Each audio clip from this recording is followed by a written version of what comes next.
26वा दिवस. मी निश्चित येऊ घातलेल्या 2-4 दिवसाच्या कालावधीमध्ये आम्ही मुंबईला जाऊ. त्यावेळी या 2 आपल्या लढवय्या नेत्यांच्या संदर्भात महाराष्ट्राच्या मुख्यमंत्र्यांना निश्चित तुमच्या भावना मी त्यांच्यापर्यंत पोहोचवेन.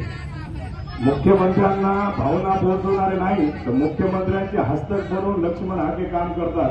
ज्या वाल्मिक कराडने आपल्या समाजाच्या सोनवण्याचा खून केला त्यांचं समर्थन हे लोक करतात. वाल्मिक कराडचं समर्थन करतात आणि आपल्या आंबेडकरी समाजाची दिशाभूल करतात. जो बीजेपी आहे देवेंद्र फडणवीस आहे त्यांचे हस्तक आहेत. त्यांनी इलेक्शन मध्ये सांगितलं होतं बीजेपीला मतदान करा. हे लोक आपल्या मागे पाठिंबा देणार ही भूमिका मांडणार हे सरासर अन्याय आहे. ऐकून घ्या सगळ्यांनी ऐकून घ्या. 2 मिनिटं ऐकून घ्या सगळ्यांनी ऐकून घ्या. 2 मिनिट बरं आहे. ऐकून घ्या 2 मिनिटं ऐकून घ्या. मुळात लक्ष्मण हाके साहेब 2 मिनिट थांबा.